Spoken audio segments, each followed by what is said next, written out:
Y en Milenio continuamos con las entrevistas a todos y todas las candidatas a la Suprema Corte de Justicia de la Nación. César Enrique Olmedo Piña es candidato a ministro de la Suprema Corte. Bienvenido, gracias por acompañarnos. No, a ti por el espacio. Siempre estar en una mesa como esta, tan icónica, tan representativa de la agenda nacional, es un honor, gracias. Qué gusto, qué gusto. Y es importante conocer a quienes están compitiendo, conocer a las personas por quien la gente votará en las próximas elecciones.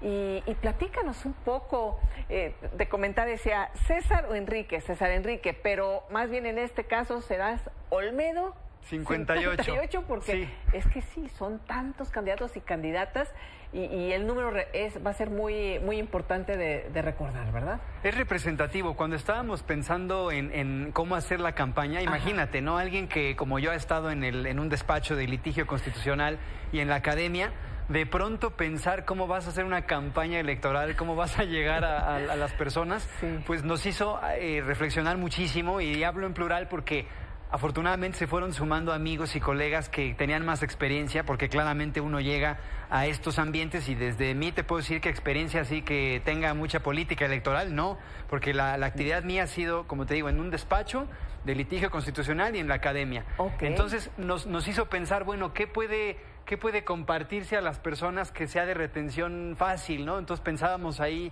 el eslogan de campaña, hasta que yo dije, no, son muchísimos.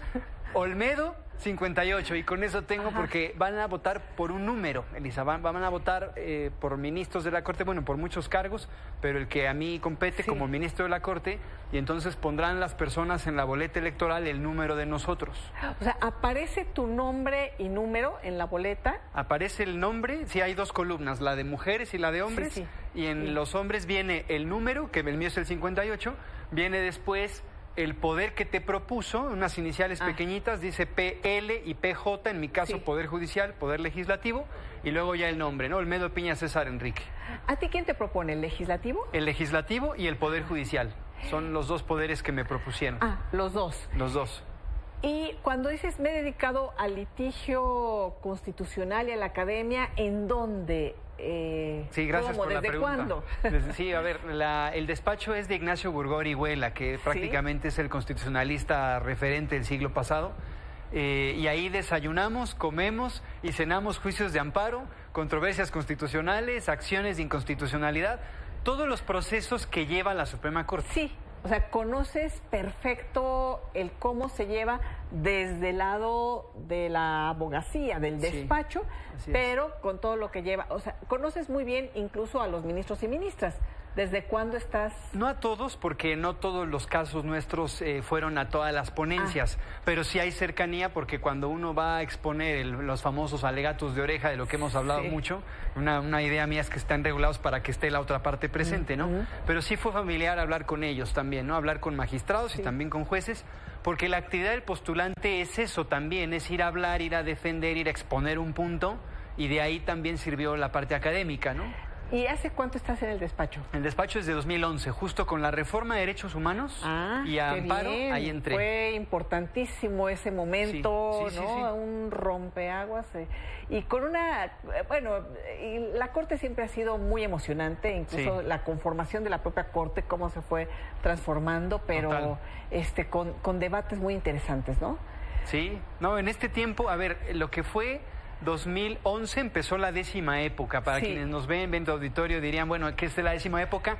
Cuando la estructura del Poder Judicial cambia radicalmente. Cuando haya, exactamente, radical, ahí se cambia de época, de jurisprudencia, y la jurisprudencia es las razones que dan los jueces a la hora de decidir algo, ¿no?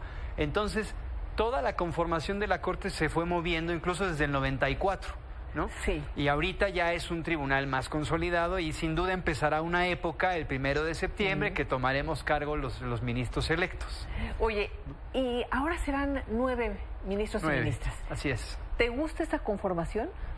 Pues 9 y 11 es lo razonable, Estamos ahora más cerca del Tribunal de Estados Unidos. Exacto. Pero está bien, entre 9 y 11 creo que es justo. Y es importante que sea impar cuando hay... Por la votación. Exactamente, cuando hay votación, pues le toca al presidente o a la presidenta desempatar con su voto, ¿no? Ese es un voto muy importante, dicho sea de paso.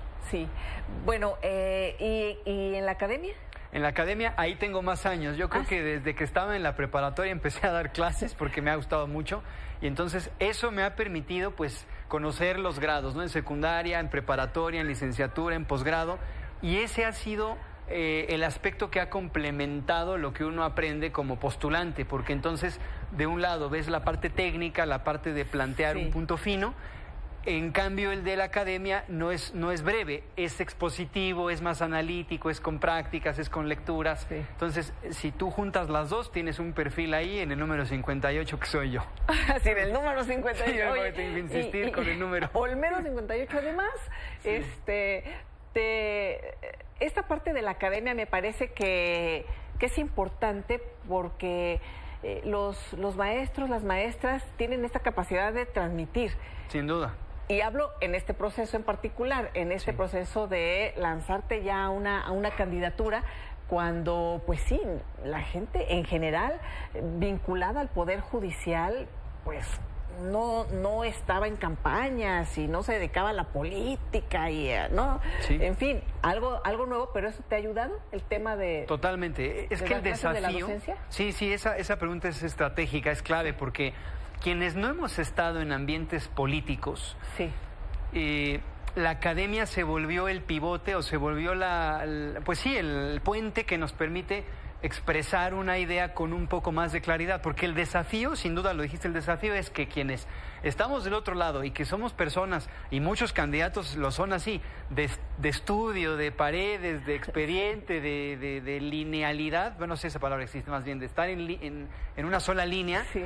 Ahora esto es hablar, exponer, estar en público, y sí, la academia sin duda fue la que me permitió poder platicarlo, sí. El que no hayas estado en estos ambientes políticos es una ventaja o desventaja en estos momentos, porque parece que la gente está muy pendiente de quienes están cercanos al gobierno, por ejemplo, pero en un puesto, en una responsabilidad como el de la Suprema Corte de Justicia de la Nación, pues se necesita imparcialidad absoluta y total autonomía e independencia.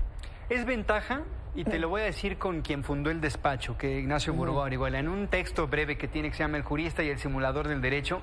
Él está poniendo mucho énfasis en la libertad, que quien se dedica al derecho tiene que ejercer la libre profesión.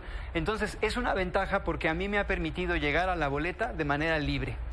Y así pretendo seguir a la votación. Sin ningún tipo de vínculos. Sí, sin ningún tipo de vínculo. Entonces, no hay un poder que te esté impulsando... No. Bueno, el poder formal, voy a llamarle el poder, ¿no? Pero exactamente, el poder de las amistades, de los colegas, de la gente que amablemente se ha sumado. Yo creo que sí, ese es un poder, y eso sería un dato... De la sociedad. Sí, ese sería un dato relevante de lo que ha provocado la reforma, que hay un poder, voy a decirlo así, ciudadano, que te permite a ti empatar con alguna afinidad que tengan grupos de personas que te dicen, ¿y usted qué propone? ¿Y usted por qué quiere llegar? ¿Y qué además hace la Corte? Eso sí te da un poder distinto, una autoridad diferente, diría yo, ¿no? Sí. Juntando poder y autoridad. Ay, César, pues ya, César Enrique Olmedo Piña.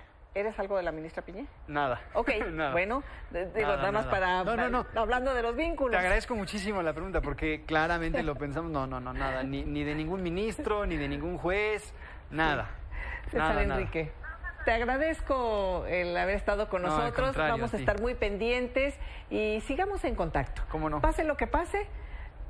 Cuando seas ministro, pues date el tiempo y ven para acá, porque ya luego dicen que no tienen tiempo. No, eso no es cierto. Bueno, y hay si tiempo. no, para el análisis y todo lo que viene, también por supuesto del Poder Judicial. Sí, la historia empieza y se va a poner interesante porque vienen todavía cierres, vienen los cierres de campaña, ya la integración además de más órganos, no solo la Corte, así que yo encantado.